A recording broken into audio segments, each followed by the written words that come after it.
Hello friends, welcome back to my channel own classroom.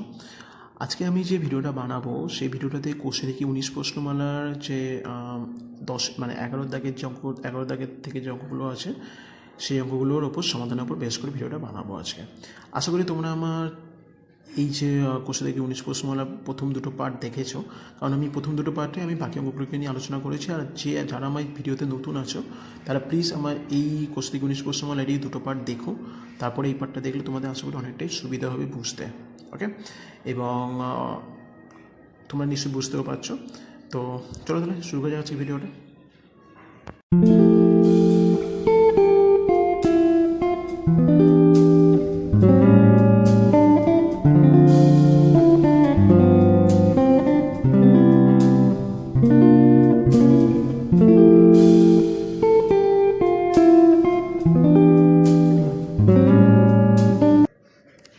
দেখো, 11 দাগে কী অঙ্কটা বলেছে, 6 ডেসিমিটার দৈর্ঘ্যে ব্যাসের একটি নিরেট রৌপ্য গোলক গলিয়ে 1 ডেসিমিটার লম্বা একটি নিরেট লম্ববৃত্তাকার দণ্ড তৈরি করা হলে দণ্ডটি ব্যাসের দৈর্ঘ্য হিসাব করে লিখি। গোলকে ব্যাসার্ধের দৈর্ঘ্য তাহলে আমি এখানে বার করে নিয়েছি 3 সেন্টিমিটার, সেখান থেকে আমি আয়তনটা বার করবো 4/3 পাই r কিউব করে। ধরি লম্ববৃত্তাকার দণ্ডের ব্যাসার্ধের দৈর্ঘ্য 8 ডেসিমিটার, তাহলে সেখান থেকে তাহলে আয়তন কত হবে, তাহলে পাই r স্কয়ার h। সেখান থেকে তাহলে আমার তাহলে এটা সমান এটা করে আমি এখান থেকে খুব সহজে আড়াই মানটা বার করে নিয়েছি। আড়াই মানটা মানে কী হতে হচ্ছে 2 × 3 মানে 6 সেন্টিমিটার। সেখান থেকে আমার দণ্ডটি ব্যাসার্ধ আমার খুব সহজেই বেরিয়ে যাবে। এটা খুবই একটা ছোট্ট অঙ্ক ছিল 11 দাগে, আশা করি বুঝতে পেরেছো। এই হচ্ছে আমাদের কোষে দেখি 19 প্রশ্নমালা 11 দাগের অঙ্কটা। 12 দাগের অঙ্কটা কী বলছে, একটি নিরেট লম্ববৃত্তাকার দণ্ডের প্রস্থচ্ছেদের ব্যাসার্ধের দৈর্ঘ্য 3.2 ডেসিমিটার, সেই দণ্ডটি গলিয়ে 21টি নিরেট গোলক তৈরি করা হলো। গোলকটি ব্যাসার্ধের দৈর্ঘ্য যদি 8 সেন্টিমিটার হয় তবে দণ্ডটির দৈর্ঘ্য কত ছিল তা হিসাব করে লিখি। তাহলে সেক্ষেত্রে তাহলে কী করেছি দেখি, প্রতিটি গোলকের ব্যাসার্ধের দৈর্ঘ্য আমি ধরে নিয়েছি, বলে দেওয়া ছিল 8 সেন্টিমিটার, সেটাই আমি লিখেছি। অতএব 21টি গোলকের আয়তন তাহলে কত হবে, 21 × 4/3 পাই r কিউব। কী বললাম বুঝতে পারলে? আয়তন বললে কিন্তু বন্ধুরা সূত্র কিন্তু পাই 4/3 পাই r কিউব হবে। এবার তার সাথে যদি 21টা বলুক, 10টা বলুক, 2টো বলুক, 5টা বলুক, ডাজেন্ট ম্যাটার, ওর সাথে সিম্পল আমরা ওই সংখ্যাটাকে গুণ করে দিয়ে সূত্রটা লিখে দেবো। কী বললাম বুঝতে পারলে? এখানে যেমন 21টা গোলক বলেছে আমাদের, তো সেই জন্য আমি এখানে কী করেছি, 21টা লিখে 21 × 4/3 পাই r কিউব করে দিয়েছি। তাহলে লম্ববৃত্তাকার দণ্ডের প্রস্থচ্ছেদের ব্যাসার্ধের দৈর্ঘ্য 3.2 ডেসিমিটার ইকুয়াল টু 32 সেন্টিমিটার। বললাম বুঝতে পারলে? তাহলে সেখান থেকে তাহলে কী করেছি, আমি ধরি দণ্ডটি তাহলে দৈর্ঘ্য তাহলে ধরে নিচ্ছি 8 সেন্টিমিটার ইকুয়াল টু আয়তন তাহলে কত হবে, পাই r স্কয়ার h। এবার কী করছি দেখলে নিশ্চয়ই তোমরা বুঝতে পারবে। এটা সমান আমি এটা করেছি, এখান থেকে আমি কী করেছি, এইচ এর মানটা এখানে বার করে দেখিয়ে দিয়েছি। কী বললাম, ক্লিয়ার হলো? যদি কোনো অসুবিধা হয় অবশ্যই আমাকে ফেসবুকে মেসেজে পাঠাতে পারো এবং কমেন্টেও পাঠাতে পারো, কোনো অসুবিধা নেই। আমি তোমাদেরকে ডেফিনেটলি তোমাদের প্রত্যেকটা রিপ্লাই, আমি যেভাবে অ্যান্সারের কোশ্চেনের রিপ্লাই দিয়েছি সেভাবে তোমাদের কোশ্চেনেরও রিপ্লাই দেবো আমি। ওকে, 13 দাগের অঙ্কটা কী বলছে, 21 ডেসিমিটার দীর্ঘ, 11 ডেসিমিটার প্রশস্ত এবং 6 ডেসিমিটার গভীর একটি চৌবাচ্চা অর্ধেক জলপূর্ণ আছে। এখন সেই চৌবাচ্চায় যদি 21 সেন্টিমিটার দৈর্ঘ্যের ব্যাসের 100টি লোহার গোলক সম্পূর্ণ ডুবিয়ে দেওয়া হয় তবে জলতল কতটা ডেসিমিটার উঠবে। মানে রেখে মনে করো যে আমরা যদি একটা বালতি জলের মধ্যে যদি মুখটা যদি ডুবিয়ে দিই তাহলে সেক্ষেত্রে তাহলে সে কতটা কি জায়গা নেবে সেটাই আমাদের এখানে দেখাতে হবে। তাহলে গোলকের ব্যাস আমি বলে দিচ্ছি 2.1 সেন্টিমিটার, সেখান থেকে আমাকে ব্যাসার্ধ বার করতে হবে। দেন ধরি গোলকগুলি চৌবাচ্চা জলে ডুবানোর ফলে জলতল 8 ডেসিমিটার উপরে উঠেছে, সেটা আমি এখানে দেখলাম। অতএব চৌবাচ্চার বৃদ্ধিপ্রাপ্ত জলের আয়তন তাহলে কত হবে, 100টি লোহার গোলকের আয়তন। অতএব 21 × 11 × h = 100 × 4/3 পাই r স্কয়ার h আর কিউব। সেখান থেকে আমি খুব সহজে h ইকুয়াল টু আমি ভ্যালুগুলোকে লিখে দিই, এখানে কাটাকুটি করলে দেখবে 2.1ই আনসার বেরিয়ে যাবে, কারণ দেখবে সবগুলো দিয়ে কাটাকুটি হয়ে যাবে। যদি আমি এখানে কাটাকুটি করি তাহলে একটু নিচ জায়গাটা ঘিজিবিজি হয়ে যাবে, তাই আমি এখানে কাটাকুটিটা করে নিই। তোমরা দেখবে এটাকে কাটাকুটি করলে এই অ্যান্সারটাই পেয়ে যাবে। ওকে, 14 দাগের মধ্যে কী বলছে, সমান ভূমিতলে ব্যাস এবং সমান উচ্চতা বিশিষ্ট একটি নিরেট শঙ্কু ও একটি নিরেট অর্ধগোলক এবং একটি নিরেট চোঙের আয়তনের অনুপাত নির্ণয় করি। আচ্ছা, এখানে কিছু বলে দেয়নি, তো সেই ক্ষেত্রে আমাকে তাহলে ধরে নিতে হবে। দেখি তাহলে কী করেছি, শঙ্কু অর্ধগোলকের ও চোঙের ভূমিতলে ব্যাসার্ধের দৈর্ঘ্য সমান, অতএব তাদের ব্যাসার্ধের দৈর্ঘ্য সমান হবে।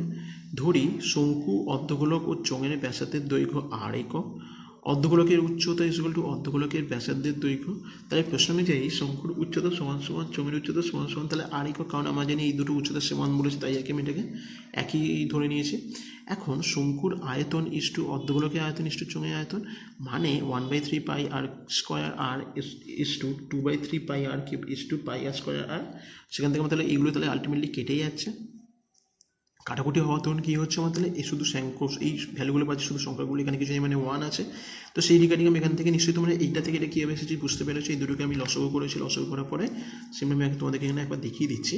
1/3 এই যে নিচের যে দুটো সংখ্যা আছে এই দুটো সংখ্যা লসগুলো কত হবে, 3 হবে। দেন 3 কেটে গেলে কত হচ্ছে, 1 পড়ে থাকছে, তাহলে 1 হলো। দেন 2/3 ইন্টু 3, 3 কেটে যাচ্ছে, দেন কত হচ্ছে 2 হচ্ছে। আর এখানে তো কোনো সংখ্যা নেই নিচে, তাহলে 1 × 3 = 3। কী বললাম বুঝতে পারলে? সেই হিসাবে আমি এখানটাতে বার করে দেখিয়ে দিয়েছি। 15 দাগের অঙ্কটা কী বলছে, 1 সেন্টিমিটার পুরু সীসার পাতের তৈরি একটি ফাঁপা গোলকের বাইরের ব্যাসার্ধের দৈর্ঘ্য 6 সেন্টিমিটার। গোলকটি গলিয়ে 2 সেন্টিমিটার দৈর্ঘ্যের দৈর্ঘ্য কত হবে হিসাব করে সেটা লিখি। দেখো তাহলে কী করেছে, 1 সেন্টিমিটার পুরু সীমার পাতের তৈরি একটি ফাঁপা গোলকের বাইরে ব্যাসার্ধের দৈর্ঘ্য 6 সেন্টিমিটার।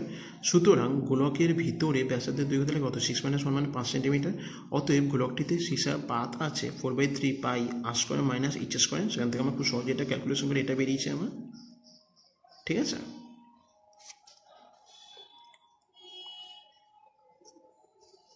এটা যোগ হবে, হ্যাঁ। গোলকটিতে গলিয়ে লম্ববৃত্তাকার দণ্ডে তৈরি করা হবে। অতএব ধরি দণ্ডটির দৈর্ঘ্য তাহলে কত, 8 সেন্টিমিটার। সেখান থেকে প্রশ্ন অনুযায়ী pi R square H equal to 4/3 pi R cube যেটা বেরিয়েছে আমার সেটাতে আমি করে দেখিয়েছি। সেখান থেকে আমার এইচ মানটা বেরিয়ে গেছে 30.13 সেন্টিমিটার। এই হচ্ছে আমাদের কোষে দেখি 19 প্রশ্নমালার 15 দাগের অঙ্কটা। ওকে, আচ্ছা 16 দাগের অঙ্কটা কী বলছে। আচ্ছা একটা কথা প্রথমে বলে দিই, তোমরা অনেকে আমাকে কমেন্টে লিখেছো, ইউটিউব চ্যানেলে না, ফেসবুকে অনেকে আমাকে মেসেজ করেছো যে স্যার এই যে অঙ্কগুলো পিকচার কেন আমি দিই না বা কিছু। তো দেখো আমি এই যেভাবে চ্যানেলটা কেন দেখো ফিক্সড রেখেছি না, তোমরা চাইলে তোমাদের ভিডিওটাকে পজ করে নিয়ে, ঠিক আছে, তোমরা পজ করে নিয়েও দেখতে পারো।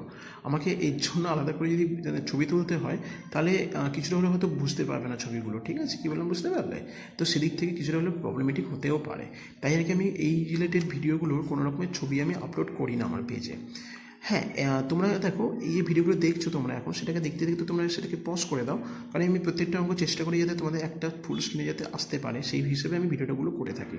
তো তোমরা চাইলে বন্ধুরা কী করবে, যখনই তোমরা ভিডিওটা দেখবে, দেখতে দেখতে তোমরা ওদের অঙ্কটা বোঝা হয়ে গেলে, ঠিক আছে, তোমরা সেটাকে পজ করে ফোনটাকে বন্ধ করে তোমরা নিজেরা করার চেষ্টা করো।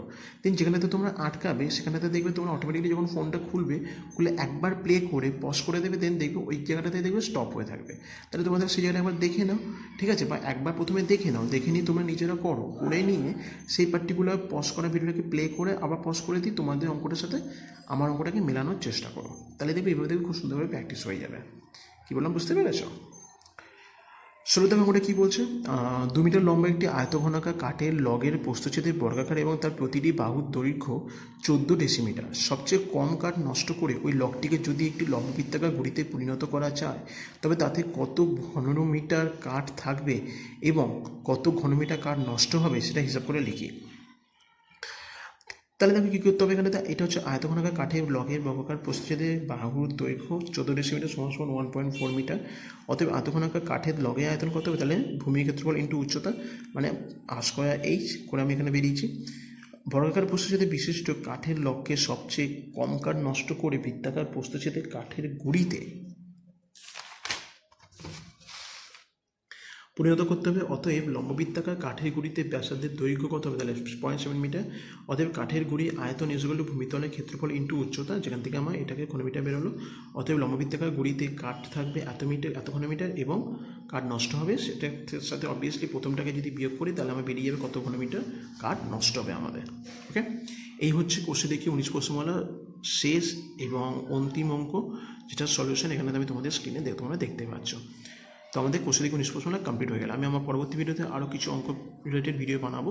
তো আশা করি তোমাদের ভালো লাগে ভিডিওটা। দেন ভালো লাগলে অবশ্যই লাইক করতে ভুলো না, কমেন্ট করতে ভুলো না, এবং তোমাদের বন্ধুদের সাথে শেয়ার করতে ভুলো না। আর হ্যাঁ বন্ধুরা, এরকম ধরনের আরও অনেক টিউটোরিয়াল রিলেটেড ভিডিও পাওয়ার জন্য অবশ্যই আমার চ্যানেলকে সাবস্ক্রাইব করে পাশে বেল আইকনটাকে ক্লিক করে রেখো। ওকে, তো keep practising, take care, good bye.